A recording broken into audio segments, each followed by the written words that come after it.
ಕೇವಲ ಮತ ಬ್ಯಾಂಕಿನ ದೃಷ್ಟಿಯಿಂದ ಇವತ್ತು ಭಾಷೆಯನ್ನು ಮುನ್ನೆಲೆಯಾಗಿಟ್ಕೊಂಡು ದೇಶದಲ್ಲಿ ಪ್ರತ್ಯೇಕತೆಯ ಬೀಜವನ್ನು ಬಿತ್ತಲಿಕ್ಕೆ ಹೊರಟಿರ್ತಕ್ಕಂಥ ಇಂಥ ರಾಜಕೀಯ ನಾಯಕರು ಯಾರಿದ್ದಾರೆ, ಇವರು ಮುಂದೆ ಒಂದು ದಿನ ದೇಶದ ಭದ್ರತೆಗೆ, ಸಮಗ್ರತೆಗೆ ಮತ್ತು ದೇಶದ ಒಂದು ಸಾರ್ವಭೌಮತೆಗೆ ಖಂಡಿತವಾಗ್ಲೂ ಧಕ್ಕೆ ತಗೊಂಡು ಬಂದೇ ಬರ್ತಾರೆ. ಆ ಪ್ರತ್ಯೇಕತೆಗೆ ಮತ್ತು ಭಾಷೆಗೆ ಉತ್ತೇಜನ ಕೊಟ್ಟು ಜನರಲ್ಲಿ ಪ್ರತ್ಯೇಕತೆಯ ಬೀಜವನ್ನು ಬಿತ್ತಬಾರದು ಅಂತ ಹೇಳುವಂಥ ಒಂದು ಸೂಕ್ಷ್ಮ ಜ್ಞಾನ ಇಲ್ಲದೆ ಇರತಕ್ಕಂತಹ ಒಬ್ಬರು ಇವತ್ತು ತಮಿಳುನಾಡಿನ ಮುಖ್ಯಮಂತ್ರಿ ಆಗಿರ್ತಕ್ಕಂಥದ್ದು ಸೋಜಿಗದ ಸಂಗತಿ. ಭಾರತವನ್ನು ಒಕ್ಕೂಟ ವ್ಯವಸ್ಥೆ ಅಂತ ಬಿಂಬಿಸುವಂತಹ ರಾಜಕೀಯ ಪಕ್ಷಗಳು ಪ್ರಾದೇಶಿಕತೆಯ ಹೆಸರಲ್ಲಿ, ಭಾಷೆಯ ಹೆಸರಲ್ಲಿ ದೇಶವನ್ನು ಒಡೆಯುವಂಥ ಕೆಲಸಕ್ಕೆ ಕೈ ಹಾಕ್ತಾ ಇರತಕ್ಕಂಥದ್ದು ಅತ್ಯಂತ ನಾಚಿಕೆಗೇಡಿನ ಸಂಗತಿ ಅಂತ ನಾನು. ಮಾತೃಭಾಷೆಯ ಬಗ್ಗೆ ಅಭಿಮಾನ ಇರಬೇಕು, ಸತ್ಯ ಇದೆ, ಅದು ಇಲ್ಲ ಅಂತ ಯಾರು ಹೇಳ್ತಾ ಇಲ್ಲ. ಆದರೆ ಅದರ ಬಗ್ಗೆ ದುರಾಭಿಮಾನ ಇರಬಾರ್ದು ಕೂಡ ಅಂತ ಹೇಳ್ತಾ ಮಾನ್ಯ ಮುಖ್ಯಮಂತ್ರಿಗಳಾದಂತಹ ಸ್ಟ್ಯಾಲಿನ್ರವರೇ ಇವತ್ತು ನೀವೇನೋ ತಮಿಳುನಾಡಿನ ಬಡ್ಜೆಟ್ ಪುಸ್ತಕದ ಮೇಲೆ ರೂಪಾಯಿ ಚಿಹ್ನೆಯನ್ನು ಕೈಬಿಟ್ಟಿದ್ದೀರಿ. ಆದರೆ ತಮಿಳುನಾಡಿನಾದ್ಯಂತ ಇವತ್ತು ರೂಪಾಯಿಯ ನೋಟುಗಳು ಚಲಾವಣೆಯಲ್ಲಿದೆ. ಮತ್ತು ಯಾರ್ಯಾರ ಮನೆಯಲ್ಲಿ ಎಷ್ಟು ಮಟ್ಟದ ಕಪ್ಪು ಹಣ ಸಂಗ್ರಹವಾಗಿದೆಯೋ ನನಗೆ ಗೊತ್ತಿಲ್ಲ. ನಿಮ್ಮ ಮನೆಯಲ್ಲೂ ಕೂಡ ಆಗಿರ್ಬೋದು, ನಿಮ್ಮ ಪಕ್ಷದವ್ರ ಮನೆಯಲ್ಲೂ ಕೂಡ ಆಗಿರ್ಬೋದು.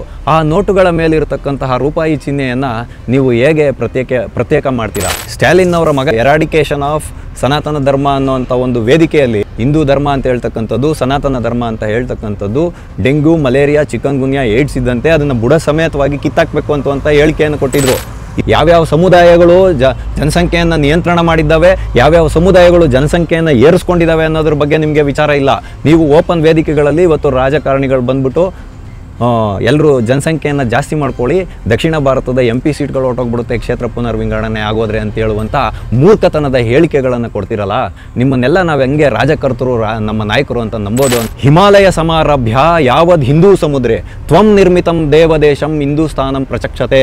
ಉತ್ತರದ ಹಿಮಾಲಯದಿಂದ ದಕ್ಷಿಣದ ಸಾಗರದ ಹೊರಗಿನ ಈ ಕರ್ಮಭೂಮಿ ಏನಿದೆ, ದೇವತೆಗಳು ಅವತರಿಸಿದ ಈ ಕರ್ಮಭೂಮಿಯನ್ನು ಹಿಂದೂಸ್ಥಾನ ಅಥವಾ ಭಾರತ ಅಂತ ಕರಿತೀವಿ ಅನ್ನೋದು ಇದರ ಅರ್ಥ. ಯಾರು ಭಾಷೆ ಮತ್ತು ಪ್ರಾದೇಶಿಕತೆಯ ಹೆಸರಿನಲ್ಲಿ ದೇಶವನ್ನು ಪ್ರತ್ಯೇಕ ಮಾಡುವಂತಹ ಒಂದು ವಿಚಾರಗಳಿಗೆ ಉತ್ತೇಜನವನ್ನು ಕೊಡ್ತಾರೋ ಅಂಥ ಪಕ್ಷಗಳನ್ನು ಅಧಿಕಾರದಿಂದ ದೂರ ಇಡ್ತಕ್ಕಂಥದ್ದೇ ಇದಕ್ಕೆಲ್ಲ ಒಂದು ಮದ್ದು.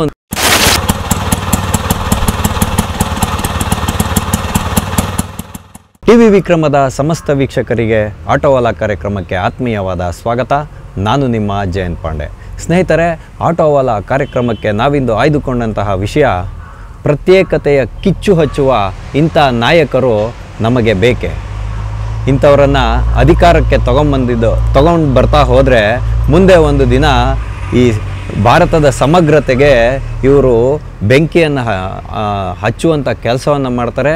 ಮತ್ತು ಪ್ರತ್ಯೇಕತೆಯ ವಾದವನ್ನು ಬಿತ್ತಿ ಪ್ರಾದೇಶಿಕತೆಯನ್ನು ಹುಟ್ಟು ಹಾಕೋದ್ರ ಮುಖಾಂತರ ದೇಶದ ಒಂದು ಸಾರ್ವಭೌಮತೆಗೆ, ಸಮಗ್ರತೆಗೆ ಧಕ್ಕೆಯನ್ನು ತರ್ತಾರೆ. ಸ್ನೇಹಿತರೆ, ಇವತ್ತು ನಾನು ಮನನೊಂದು ಈ ವಿಷಯವನ್ನು ನಿಮ್ಮ ಮುಂದೆ ಹಂಚ್ಕೊಳ್ತಾ ಇರ್ತಕ್ಕಂಥದ್ದು ಯಾಕೆ ಅಂತ ಹೇಳಿದ್ರೆ, ಇವಾಗ ಸಂಸತ್ ಭವನದಲ್ಲಿ ಅಧಿವೇಶನಗಳು, ಬಡ್ಜೆಟ್ ಅಧಿವೇಶನಗಳು ನಡೀತಾ ಇದೆ. ಇಂತಹ ಒಂದು ಸಂದರ್ಭದಲ್ಲಿ ಭಾರತವನ್ನು ಒಕ್ಕೂಟ ವ್ಯವಸ್ಥೆ ಅಂತ ಬಿಂಬಿಸುವಂತಹ ರಾಜಕೀಯ ಪಕ್ಷಗಳು ಪ್ರಾದೇಶಿಕತೆಯ ಹೆಸರಲ್ಲಿ, ಭಾಷೆಯ ಹೆಸರಲ್ಲಿ ದೇಶವನ್ನು ಒಡೆಯುವಂಥ ಕೆಲಸಕ್ಕೆ ಕೈ ಹಾಕ್ತಾ ಇರತಕ್ಕಂಥದ್ದು ಅತ್ಯಂತ ನಾಚಿಕೆಗೇಡಿನ ಸಂಗತಿ ಅಂತ ನಾನು ನೇರವಾಗಿ ಹೇಳ್ತೀನಿ. ಯಾಕೆ ಅಂತ ಹೇಳಿದ್ರೆ, ಮಾತೃಭಾಷೆಯ ಬಗ್ಗೆ ಅಭಿಮಾನ ಇರಬೇಕು, ಸತ್ಯ ಇದೆ, ಅದು ಇಲ್ಲ ಅಂತ ಯಾರು ಹೇಳ್ತಾ ಇಲ್ಲ. ಆದರೆ ಅದರ ಬಗ್ಗೆ ದುರಾಭಿಮಾನ ಇರಬಾರ್ದು ಕೂಡ ಅಂತ ಹೇಳ್ತಕ್ಕಂಥದ್ದು ಸಮಾನಾಂತರವಾಗಿ ನಾವು ನೋಡಬೇಕು. ಭಾರತ ಒಕ್ಕೂಟ ವ್ಯವಸ್ಥೆ ಯಾವತ್ತಾಗಿದ್ದು? ಭಾರತ ಅಂತ ಹೇಳ್ತಕ್ಕಂಥದ್ದು ಒಕ್ಕೂಟ ವ್ಯವಸ್ಥೆ ಆಗಿರತಕ್ಕಂಥದ್ದು ಸಂವಿಧಾನದ ಅಡಿಯಲ್ಲಿ ಆ ರೀತಿಯಾಗಿ ವಿವರಣೆಯನ್ನು ಕೊಟ್ಟಿರೋದು. ಸನಾತನವಾಗಿ ನೋಡುವಾಗ ಭಾರತ ಯಾವತ್ತೂ ಒಂದಾಗೇ ಇತ್ತು. ಅದಕ್ಕೆ ನಾನು ಮುಂದೆ ಉದಾಹರಣೆ ಹೇಳ್ತೀನಿ. ಈ ವಿಷಯವನ್ನು ಯಾಕೆ ಇವತ್ತು ನಾನು ಮನನೊಂದು ಹೇಳ್ತಾ ಇದ್ದೀನಿ ಅಂತ ಹೇಳಿದ್ರೆ, ತಮಿಳುನಾಡಿನಲ್ಲಿ ಇವತ್ತು ಬಡ್ಜೆಟ್ ಮಂಡನೆ ಮಾಡಬೇಕು. ಆ ಬಡ್ಜೆಟ್ ಮಂಡನೆ ಮಾಡುವಂಥ ಪುಸ್ತಕದ ಮೇಲೆ ರೂಪಾಯಿ ಚಿಹ್ನೆಯನ್ನು ಸ್ಟ್ಯಾಲಿನ್ ಅವರು ಕೈ ಬಿಟ್ಟಿರೋದು. ಇದು ಯಾಕೆ ಕೈ ಬಿಟ್ಟಿರೋದು ಅಂತ ಹೇಳಿದ್ರೆ, ರಾಷ್ಟ್ರೀಯ ಶಿಕ್ಷಣ ನೀತಿಯನ್ನು ತೊಗೊಂಬರಬೇಕು ಅನ್ನೋದರ ವಿಷಯದಲ್ಲಿ ದ್ವಿಭಾಷಾ ಸೂತ್ರ ಅಂತಿದೆ ತಮಿಳುನಾಡಲ್ಲಿ. ಅಂದರೆ ತಮಿಳು ಭಾಷೆ ಮತ್ತು ಆಂಗ್ಲ ಭಾಷೆಗೆ ಮಾತ್ರ ಅಲ್ಲಿ ಪ್ರಾಧಾನ್ಯತೆಯನ್ನು ಕೊಡಲಾಗಿದೆ. ಹಿಂದಿಯನ್ನು ಯಾವ ಕಾರಣಕ್ಕೂ ನಾವು ಕಲಿಯೋದಿಲ್ಲ ಅಂತ. ಅವರು ಒಂದು ಪ್ರತಿಯೊಂದು ವಿಷಯವನ್ನು ತಮಿಳಿಗೆ ಭಾಷಾಂತರ ಮಾಡಿನೇ ಜನಗಳಿಗೆ ಹೇಳ್ಕೊಡೋವಂಥ ವಿಷಯವನ್ನು ಇಟ್ಟಿದ್ದಾರೆ. ಆದರೆ ಇಲ್ಲಿ ನೋಡಬೇಕಾಗಿರೋದೇನು ಅಂತ ಹೇಳಿದ್ರೆ, ನೀವು ರಾಷ್ಟ್ರೀಯ ಶಿಕ್ಷಣ ನೀತಿಗೆ ವಿರೋಧವನ್ನು ವ್ಯಕ್ತಪಡಿಸಿ, ಯಾರು ಬೇಡ ಅಂತ ಹೇಳಿಲ್ಲ. ಆದರೆ ಇವತ್ತು ಬಡ್ಜೆಟ್ನ ಪುಸ್ತಕದ ಮೇಲೆ ತಮಿಳಿನ ಅಕ್ಷರವನ್ನು ಬರೆದಿರ್ತಕ್ಕಂಥದ್ದು ತಪ್ಪು ಅಂತ ನಮಗೆ ಯಾರು ಹೇಳೋಕ್ಕಾಗಲ್ಲ. ಆದರೆ ಅಧಿಕೃತವಾಗಿ ರೂಪಾಯಿ ಚಿಹ್ನೆಯನ್ನು ಕೈ ಬಿಟ್ಟಿರ್ತಕ್ಕಂಥದ್ದು, ಅದಕ್ಕೆ ಹಿಂದಿ ಅಂತ ಹೇಳ್ತಾ ಇರ್ತಕ್ಕಂಥದ್ದು ಕೊಟ್ಟಿರೋವಂಥ ಕಾರಣ ಇದು ಪ್ರತ್ಯೇಕತೆಗೆ ಹಿಂಬು ಕೊಟ್ಟಂತೆ ಕಾಣ್ತಾ ಇದೆ. ಇದನ್ನು ನೋಡಿಕೊಂಡು ಕೂಡ ಭಾರತೀಯರು ಸುಮ್ಮನೆ ಇದ್ದರೆ ಮುಂದೆ ಒಂದು ದಿನ ಇವರು ದೇಶದ ಸಮಗ್ರತೆಗೆ ಮತ್ತು ಸಾರ್ವಭೌಮತೆಗೆ, ಒಕ್ಕೂಟ ವ್ಯವಸ್ಥೆಗೆ ಧಕ್ಕೆ ತರ್ತಾರೆ ಅನ್ನುವಂಥ ವಿಚಾರವನ್ನು ನಾವೆಲ್ಲರೂ ಮನಸ್ಸಿನಲ್ಲಿ ಇಟ್ಕೊಳ್ಬೇಕು. ಯಾಕೆ ಅಂತ ಹೇಳಿದ್ರೆ ಇದ್ರದ್ದು ಇತಿಹಾಸವನ್ನು ನಾವು ತಿಳಿಯೋಣ. ಯಾವಾಗ UPA ಸರ್ಕಾರದ ಆಡಳಿತದ ಅವಧಿಯಲ್ಲಿ ಇದೇ ತಮಿಳುನಾಡಿನ DMK ಪಕ್ಷ ಅವರೊಟ್ಟಿಗೆ ಕೊಯ್ಲೇಷನಲ್ಲಿತ್ತು, ಅವ್ರಿಗೆ ಬೆಂಬಲವನ್ನು ಕೊಟ್ಟಿತ್ತು. ಆಗ ಕೇಂದ್ರ ಸರ್ಕಾರ ಒಂದು ನಿರ್ಧಾರವನ್ನು ಮಾಡಿರುತ್ತೆ, ರೂಪಾಯಿ ಅಂತೇಳುವಂಥ ಚಿಹ್ನೆಯನ್ನು ಬದಲಾಯಿಸಬೇಕು, ಆ ಸಂಕೇತವನ್ನು ಬದಲಾಯಿಸಬೇಕು ಅಂತ ಒಂದು ಸಾರ್ವಜನಿಕವಾಗಿ ಒಂದು ಪ್ರಕಟಣೆಯನ್ನು ಕೊಡುತ್ತೆ. ಅದಕ್ಕೆ ಇಂತಿಷ್ಟು ಬಹುಮಾನ ಯಾರ್ದು ಇದಾಗುತ್ತೋ ಅದನ್ನು ಕೊಡ್ತೀವಿ ಅಂತ ಕೂಡ ಹೇಳಿರ್ತಾರೆ. ಆಗ ಸಾಕಷ್ಟು ಜನ ರೂಪಾಯಿ ಚಿಹ್ನೆಯನ್ನು ಬರೆದು ಕಳಿಸಿರ್ತಾರೆ. ಅಂದರೆ ಕೇಂದ್ರ ಸರ್ಕಾರಕ್ಕೆ 3300 ಚಿಲ್ಲರೆಗೂ ಹೆಚ್ಚಿನ ಜನ ಸಬ್ಮಿಟ್ ಮಾಡಿರ್ತಾರೆ, ರೂಪಾಯಿ ಚಿಹ್ನೆ ಈ ಥರವಾಗಿರಬೇಕು ಅಂತ. ಅದನ್ನು ಎಲ್ಲವನ್ನು ಬದಿಗೆ, ಅಂದರೆ ಅದನ್ನು ನೋಡಿ 5 ಸೆಲೆಕ್ಟ್ ಮಾಡ್ತಾರೆ, 5 ಆಯ್ಕೆ ಮಾಡ್ಕೊಳ್ತಾರೆ. ಮಾಡಿಕೊಂಡು ಅದನ್ನು 2010 ಜುಲೈ 15ನೇ ತಾರೀಕು ಅಧಿಕೃತವಾಗಿ ಪ್ರಣಬ್ ಮುಖರ್ಜಿ ಅವರು ಅಂಗೀಕಾರ ಮಾಡಿರ್ತಕ್ಕಂಥದ್ದು. ಇದನ್ನು ಮಾಡಿದ್ದು ಈಗಿರುವಂಥ ರೂಪಾಯಿ ಚಿಹ್ನೆ ಏನಿದೆಯಲ್ಲ, ಇದು ದೇವನಾಗರಿ ಲಿಪಿಯ ರಾ ಅಂತ ಏನು ಅಕ್ಷರ ಇದೆ, ಅದು ದೇವನಾಗರಿ ಲಿಪಿ ಅಂದರೆ ಭಾರತದ ಪುರಾತನ ಲಿಪಿಯನ್ನು ಹೋಲುತ್ತದೆ.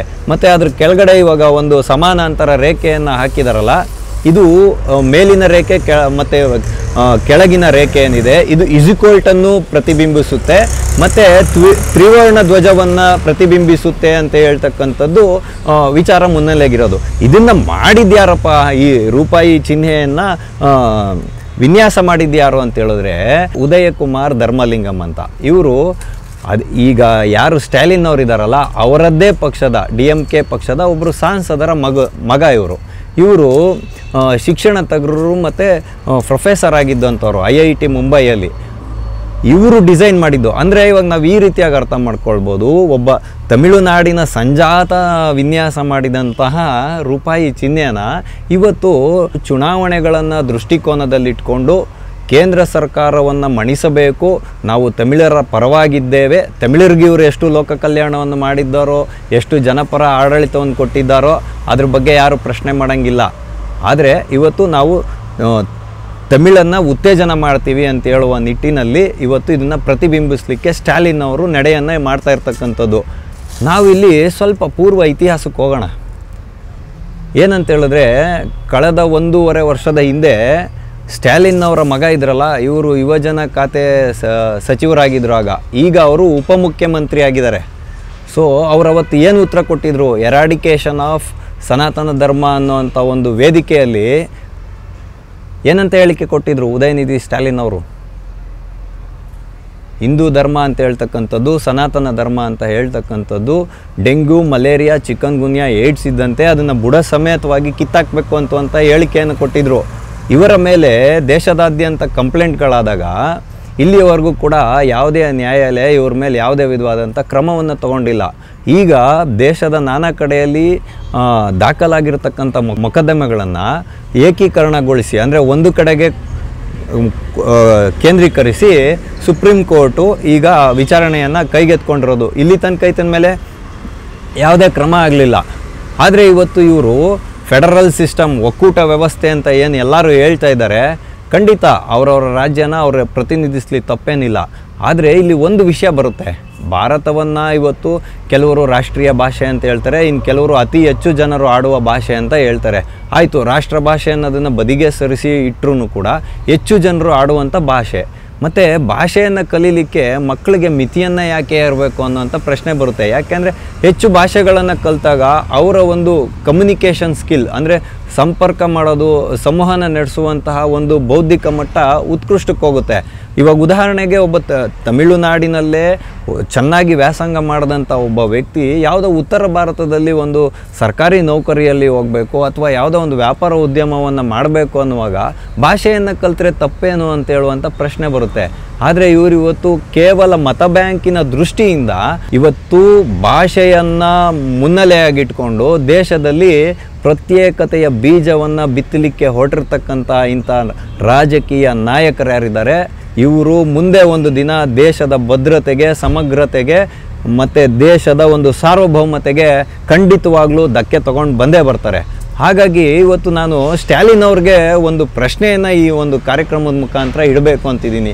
ಸರಿ ಸ್ಟ್ಯಾಲಿನ್ ಅವರೇ, ಮಾನ್ಯ ಮುಖ್ಯಮಂತ್ರಿಗಳಾದ ಸ್ಟ್ಯಾಲಿನ್ ಅವರೇ, ನೀವು ಈ ಒಂದು ರೂಪಾಯಿಯ ಸಂಕೇತವನ್ನು ಇಟ್ಕೊಂಡು ಮತ್ತು ಈಗ ಡಿಮಿಲಿಟೇಷನ್ ಕ್ಷೇತ್ರ ಪುನರ್ವಿಂಗಡಣೆಗಳ ವಿಷಯವನ್ನು ಇಟ್ಕೊಂಡು ದಕ್ಷಿಣ ಭಾರತದಲ್ಲಿರ್ತಕ್ಕಂತಹ ಮತ್ತು ಯಾರ್ಯಾರು ಇದಕ್ಕೆಲ್ಲ ವಿರೋಧವನ್ನು ವ್ಯಕ್ತಪಡಿಸುವಂಥ ಎಲ್ಲರೂ ಬಂದು ಒಂದು ಮೀಟಿಂಗನ್ನು ಮಾಡಬೇಕು ಅಂತ ಏನು ಹೇಳ್ತಾ ಇದ್ದೀರಾ, ಇದ್ರ ಮುಖಾಂತರ ನೀವು ಏನನ್ನು ಸಾಧಿಸ್ಲಿಕ್ಕೆ ಹೊರಟಿದ್ದೀರಾ? ದೇಶದ ಜನಸಂಖ್ಯೆ ಇವತ್ತು ಈಗಾಗಲೇ 145 ಕೋಟಿಗೆ ಮೀರಿದೆ. ಇವತ್ತು ಭಾರತ ಹೇಳಿ ಕೇಳಿ ಪ್ರಪಂಚದಲ್ಲೇ ಅತ್ಯಧಿಕ ಜನಸಂಖ್ಯೆಯನ್ನು ಹೊಂದಿರತಕ್ಕಂಥ ದೇಶ. ನೀವಿವತ್ತು ನಿಮ್ಮ MP ಸೀಟ್ಗಳನ್ನು ಹೆಚ್ಚಿಗೆ ಮಾಡ್ಕೋಬೇಕು. ಯಾಕೆ ತಮಿಳುನಾಡಲ್ಲಿ, ಕರ್ನಾಟಕದಲ್ಲಿ, ಆಂಧ್ರ ಪ್ರದೇಶದಲ್ಲಿ, ಕೇರಳದಲ್ಲಿ ಎಲ್ಲಿ ಕೂಡ ಜನಸಂಖ್ಯೆ ಜಾಸ್ತಿ ಆಗಿಲ್ವಾ? ಸ್ವತಂತ್ರ ಪೂರ್ವದಲ್ಲಿ ಆಗಿದೆ. ನೀವು ಜನಸಂಖ್ಯೆಯನ್ನು ನಿಯಂತ್ರಣ ಮಾಡಬೇಕಾಗಿರೋದು ಯಾರದ್ದು ಅನ್ನೋದನ್ನು ಡೆಮೋಗ್ರಫಿಕ್ ಚೇಂಜ್ಗಳಾಗ್ತಾ ಇದೆಯಲ್ಲ, ಅದ್ರ ಬಗ್ಗೆ ಕೂಲಂಕುಷವಾಗಿ ಗಮನ ಹರಿಸ್ಬೇಕು. ಜನಸಂಖ್ಯೆಯನ್ನು ನಿಯಂತ್ರಣಕ್ಕೆ ತಂದಿದ್ದು ಯಾರು ಅನ್ನೋದನ್ನು ಕೂಡ ನೋಡಬೇಕು. ಯಾಕೆಂದರೆ ನೀವೆಲ್ಲವನ್ನು ಕೂಡ ಮತೀಯ ಧರ್ಮದ ಆಧಾರದಲ್ಲೇ ಹೇಳ್ತಾ ಇರತಕ್ಕಂಥದ್ದು. ಹಂಗಾಗಿ ಯಾವ್ಯಾವ ಸಮುದಾಯಗಳು ಜನಸಂಖ್ಯೆಯನ್ನು ನಿಯಂತ್ರಣ ಮಾಡಿದ್ದಾವೆ, ಯಾವ್ಯಾವ ಸಮುದಾಯಗಳು ಜನಸಂಖ್ಯೆಯನ್ನು ಏರಿಸ್ಕೊಂಡಿದ್ದಾವೆ ಅನ್ನೋದ್ರ ಬಗ್ಗೆ ನಿಮಗೆ ವಿಚಾರ ಇಲ್ಲ. ನೀವು ಓಪನ್ ವೇದಿಕೆಗಳಲ್ಲಿ ಇವತ್ತು ರಾಜಕಾರಣಿಗಳು ಬಂದ್ಬಿಟ್ಟು ಎಲ್ಲರೂ ಜನಸಂಖ್ಯೆಯನ್ನು ಜಾಸ್ತಿ ಮಾಡ್ಕೊಳ್ಳಿ, ದಕ್ಷಿಣ ಭಾರತದ MP ಸೀಟ್ಗಳು ಹೊರಟೋಗ್ಬಿಡುತ್ತೆ ಕ್ಷೇತ್ರ ಪುನರ್ವಿಂಗಡಣೆ ಆಗೋದ್ರೆ ಅಂತ ಹೇಳುವಂಥ ಮೂರ್ಖತನದ ಹೇಳಿಕೆಗಳನ್ನು ಕೊಡ್ತಿರಲ್ಲ, ನಿಮ್ಮನ್ನೆಲ್ಲ ನಾವು ಹೆಂಗೆ ರಾಜಕರ್ತರು, ನಮ್ಮ ನಾಯಕರು ಅಂತ ನಂಬೋದು ಅನ್ನುವಂಥ ಪ್ರಶ್ನೆ ಇವತ್ತು ಎದುರಾಗ್ತಾ ಇರತಕ್ಕಂಥದ್ದು. ಇಲ್ಲಿ ಜನರಿಗೆ ಸವಲತ್ತುಗಳನ್ನು ಕಲ್ಪಿಸೋದಕ್ಕೆ, ಸೌಕರ್ಯಗಳನ್ನು ತಲುಪಿಸಿಕೊಡೋದಕ್ಕೆ ಸರ್ಕಾರದಿಂದ ಲಭ್ಯವಾಗ್ತಕ್ಕಂಥ ವ್ಯವಸ್ಥೆಗಳನ್ನು ಜನರಿಗೆ ಸುಲಲಿತವಾಗಿ ತಲುಪಿಸೋದಕ್ಕೆ ಇಂತಿಷ್ಟು ಮಿತಿ ಅಂತಿರಬೇಕು. ಕ್ಷೇತ್ರ ದೊಡ್ಡದಾಗೋದ್ರೆ, ಜನರ ಸಂಖ್ಯೆ ಜಾಸ್ತಿ ಆಗೋದ್ರೆ ಆ ವ್ಯವಸ್ಥೆಗಳನ್ನು ತಲುಪಿಸೋದು ಹೆಂಗೆ ಅನ್ನೋದನ್ನು ತಿಳಿಬೇಕೇ ಹೊರತು ನಿಮ್ಮ ರಾಜಕೀಯ ಪಕ್ಷಕ್ಕೆ ಎಲ್ಲೋ MP ಸೀಟ್ ಕಮ್ಮಿ ಆಗೋದ್ರೆ ನಾವು ನಾಳೆ ಅಧಿಕಾರಕ್ಕೆ ಬರೋಕ್ಕಾಗೋದಿಲ್ಲ ಅಂತ ಯೋಚನೆ ಮಾಡ್ತಕ್ಕಂಥದ್ದಲ್ಲ. ಹಾಗಾಗಿ ಇವತ್ತು ಫೆಡರಲ್ ಸಿಸ್ಟಮ್ ಬಗ್ಗೆ ಮಾತಾಡುವಂಥ ನಮ್ಮ ನಾಯಕರು ಯಾವುದೇ ದೇಶಕ್ಕೆ ಆಗಲಿ ತನ್ನದೇ ಆದಂಥ ಒಂದು ಪೂರ್ವ ಚರಿತ್ರೆ ಇದೆ, ಅದನ್ನು ದಯವಿಟ್ಟು ಅರ್ಥ ಮಾಡ್ಕೋಬೇಕು. ಹಿಮಾಲಯ ಸಮಾರಭ್ಯ ಯಾವದ್ ಹಿಂದೂ ಸಮುದ್ರೆ ತ್ವಂ ನಿರ್ಮಿತಂ ದೇವದೇಶಂ ಹಿಂದೂಸ್ಥಾನಂ ಪ್ರಚಕ್ಷತೆ. ಇದು ನಮ್ಮ ಗುರುಕುಲ ಶಿಕ್ಷಣ ಪದ್ಧತಿಗಳಲ್ಲಿ ಸನಾತನ ಕಾಲದಿಂದ ಹೇಳ್ಕೊಟ್ಟಂತಹ ಒಂದು ಶ್ಲೋಕ.